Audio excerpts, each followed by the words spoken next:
Hello student, welcome to my YouTube channel study time. तो बच्चों, आप सबका स्वागत है फिर से एक न्यू वीडियो में। और आज के इस वीडियो के माध्यम से कक्षा 6 क्लास का हिंदी का जो आपका 15 चैप्टर है, और इस चैप्टर का जो आपका बहुविकल्पीय प्रश्न अर्थात ऑब्जेक्टिव क्वेश्चन जो है इस वीडियो के माध्यम से बताने वाले हैं। और आप वीडियो को ध्यान से और वीडियो को लास्ट तक आप जरूर देखिएगा, क्योंकि वीडियो में लास्ट में आपके लिए टेस्ट रखा गया है, और जो सो उस टेस्ट का क्वेश्चन का आंसर आपको स्वयं देना है। और मैं देखूंगा कि वो टेस्ट कौन कौन बच्चे उस टेस्ट का क्वेश्चन का आंसर दे पाते हैं। तो चलिए वीडियो को प्रारंभ करते हैं और बढ़ते हैं आपके फर्स्ट क्वेश्चन की ओर, जो 15 चैप्टर का है। ठीक है, कहा जाता है फर्स्ट क्वेश्चन में कि रोहित को किस तरह के सपने आते थे। रोहित को जो सो उड़ने वाले सपने ज़्यादा मन में आते थे। और आप इस चैप्टर को रीडिंग अगर किए हैं तब आपको समझ में आता होगा, और रीडिंग नहीं किए हैं तो वीडियो के डिस्क्रिप्शन में लिंक दे दिया जाता है रीडिंग का, और साथ साथ इसका अभ्यास का प्रश्न उत्तर का भी। तो आप दोनों वीडियो को जरूर देख लीजिएगा इस वीडियो को देखने के बाद। अब बढ़ते हैं हम अगला सेकेंड नंबर क्वेश्चन की ओर। और इसमें पूछा जा रहा है आपसे कि सपने में रोहित कभी कहाँ खड़ा होता था, कहाँ, पहाड़ की चोटी पर। ठीक है, आंसर बी होगा। और नेक्स्ट नंबर का क्वेश्चन है आपका, कहा जा रहा है कि रोहित रोहित किसके साथ उड़ते हुए सपने देखता था। किसके साथ? दोस्तों के साथ, चिड़िया के साथ, पिता के साथ, चिड़िया के साथ। ठीक है, आंसर आपका ए होगा। और 4 नंबर क्वेश्चन आपके सामने है, कहा जाता है सपनों में रोहित को कैसा अनुभव होता था। कैसा अनुभव होता था? डरावना अनुभव होता था, या सुखद, या दुखद? कैसा अनुभव होता था, या साधारण? कैसा होता था? उसे जो सो सुखद, यानी कि सपना जब देखता था तो सुख का अनुभव करता था सपने में। अगला है 5 नंबर का। इसमें पूछा जाता है सपने देखने के बाद रोहित क्या सोचता था। रोहित क्या सोचता था? उन्हें सच कर दूं। हाँ, वही सोचता था कि इसे जो सो मैं सच कर दूं। ठीक है, आंसर ये होगा।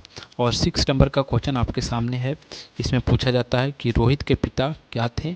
तो रोहित के पिता क्या थे? एक प्रधान जी थे। ठीक है, यानी कि गांव का प्रधान जी जो होता है वो था। ठीक है, रोहित का पिता। अगला 7 नंबर का क्वेश्चन है, और इसमें पूछा जा रहा है कि रोहित ने पिता ने रोहित से क्या कहा।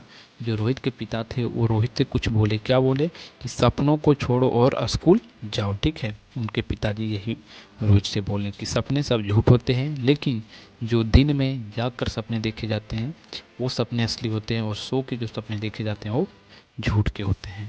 और 8 नंबर प्रश्न में पूछा जाता है आपसे कि उड़ने वाले सपने बार बार आने पर रोहित ने किससे प्रश्न किया। किससे? अपने जो सो अध्यापक से वो इसके बारे में प्रश्न कर दिया कि हमारे मन में, हमारे मस्तिष्क में बार बार जो सो उड़ने का ही सपना क्यों आता है। और देखिए वीडियो थोड़ा सा लंबा बन रहा है, लेकिन वीडियो को आप ध्यान से देखिएगा, क्योंकि आपके परीक्षा में जो भी प्रश्न पूछे जाएंगे ऑब्जेक्टिव क्वेश्चन इस चैप्टर के रिलेटेड, सभी क्वेश्चन यहीं से पूछे जाएंगे। और अगर आप वीडियो को ध्यान से देखते हैं तो आपको कहीं भी किसी भी क्वेश्चन में कहीं भी प्रॉब्लम नहीं होगा। और हम बढ़ते हैं अब 9 क्वेश्चन नंबर की ओर। इसमें पूछा जाता है कि अध्यापक ने सपनों को किससे जोड़ा। किससे जोड़ा? मनोविज्ञान से। क्योंकि मनोविज्ञान एक ऐसा सब्जेक्ट है या ऐसा चीज़ है, समझ सकते हैं, कि जो आप दिन में या अपने मन में कल्पना करते हैं उसके बारे में जो सो आपका रात के सोते समय सपना आता है। ठीक है, आंसर आपका ये होगा। और नेक्स्ट नंबर का प्रश्न है, जो 10 नंबर का प्रश्न है। इसमें पूछा जाता है अध्यापक ने कहा जो चाहे वह सपने में देख सकते हो। क्या कहा? संसार को भी देख सकते हो, खेल, किताब, उड़ना, सब कुछ देख सकते हो इस सपने के माध्यम से। ठीक है, लेकिन वो रियल ज़िंदगी का नहीं होता है, रियल लाइफ में नहीं होता है, लेकिन सपने में उसे देखा जा सकता है। अगला 11 नंबर का क्वेश्चन है, और इसमें पूछा जाता है आपसे कि अध्यापक के अनुसार मनुष्य का मस्तिष्क क्या करता है। मनुष्य का मस्तिष्क जो सो कल्पनाएं, यानी कि सोचता है। कल्पनाएं का अर्थ क्या होता है? इमेजिंग करना, इमेजिंग करता है। ठीक है, और 12 नंबर का क्वेश्चन है अगला, कहा जाता है उड़ने की बात केवल कहाँ संभव है। केवल सपनों में ही संभव है, हकीकत में नहीं। ठीक है, हकीकत में कोई व्यक्ति नहीं उड़ सकता है बिना पंखों के। ठीक है, अगला है रोहित सपनों में किस तरह उड़ता था। किस तरह उड़ता था?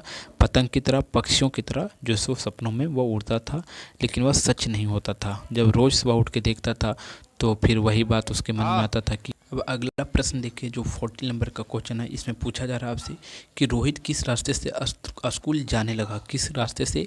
नहर वाले रास्ते से वह स्कूल जाता था। ठीक है, अगला हमारा प्रश्न है 50 नंबर का, और इसमें पूछा जाता है कि नहर में रोहित को कौन मिला? काल्पनिक जीव। ठीक है, एक काल्पनिक जीव मिला रोहित को और उससे वो बात कर रहा था। ठीक है, काल्पनिक जीव से। और नेक्स्ट नंबर का प्रश्न है, इसमें पूछा जा रहा है आपसे कि वह काल्पनिक जीव जीव किसका प्रतीक था? किसका प्रतीक था? शिक्षा का, पर्यावरण समस्या का। ठीक है, पर्यावरण का समस्या के बारे में वो प्रतीत कर रहा था अपने आप को। ठीक है, और नेक्स्ट नंबर का प्रश्न है, पूछा जाता है इसमें कि उस जीव ने रोहित से क्या कहा? मैं तुम्हारा क्या हूँ? मित्र हूँ, शत्रु हूँ, अध्यापक हूँ, मैं तुम्हारा मित्र हूँ। यही जो सो उस जो काल्पनिक जीव नहर में मिला वही बोलता है कि रोहित से क्या बोलता है कि मैं तुम्हारा मित्र हूँ। ठीक है, फ्रेंड हूँ। अगला, रोहित को अपनी गलती कब समझ आ गई? कब? अध्यापक से काल्पनिक जीव से बात करते हुए उसे अपनी गलती को समझ में आ गया। ठीक है, और अगला आता है 19 नंबर का प्रश्न। इसमें पूछा जाता है आपसे कि कहानी किस विषय से जुड़ी हुई है? कहानी जो हमारा विज्ञान से जुड़ा हुआ है। और 20 नंबर का प्रश्न आता है, इसमें पूछा जाता है आपसे कि इस कहानी का मुख्य संदेश क्या है? तो इस कहानी का मुख्य संदेश जो है सो विज्ञान और पर्यावरण को समझो, इसका मुख्य उद्देश्य यही है। और अगला क्वेश्चन जो आपके सामने है 21 नंबर का, यहाँ से आपका जो सो आपका टेस्ट का क्वेश्चन चालू होता है और टेस्ट के क्वेश्चन का आंसर आपको स्वयं देना है। और आपके जो टेस्ट के क्वेश्चन है, अगर आप इसका आंसर नहीं जानते हैं तो आप हमें कमेंट करके पूछ सकते हैं कि इसका आंसर क्या होगा। तो चलिए देखते हैं कि क्या होता है इसका आंसर। कहा जाता है कि क्या पूछा जाता है कि सपने का सच किस प्रकार का रचना है? सपने का सच किस प्रकार का रचना है? 4 विकल्प आपके सामने है, 4 विकल्प में से क्या आंसर होगा इसका देना है। अगला हमारा 22 नंबर का प्रश्न है। इसमें पूछा जा रहा है आपसे कि कहानी में किस समस्या पर प्रकाश डाला गया है? तो कहानी में किस समस्या पर प्रकाश डाला गया है? 4 विकल्प आपके सामने है, इसका भी आंसर आपको एक देना है। और अगला है कि कहानी का नायक कौन है? तो कहानी का नायक कौन है ये आपको बताना है इसमें। ठीक है, और 25 नंबर का क्वेश्चन समझिएगा। सॉरी 24 नंबर का, कि ग्लोबल वार्मिंग का अर्थ क्या है? तो ग्लोबल वार्मिंग का अर्थ क्या है, इसका भी आंसर आपको देना है 4 विकल्प में से किसी में से। ठीक है, और नेक्स्ट नंबर का प्रश्न आता है 25 नंबर का, कि काल्पनिक जीव कहाँ से आया था? दूसरे ग्रह से आया था, स्कूल से आया था, पहाड़ से आया था, कहाँ से आया था?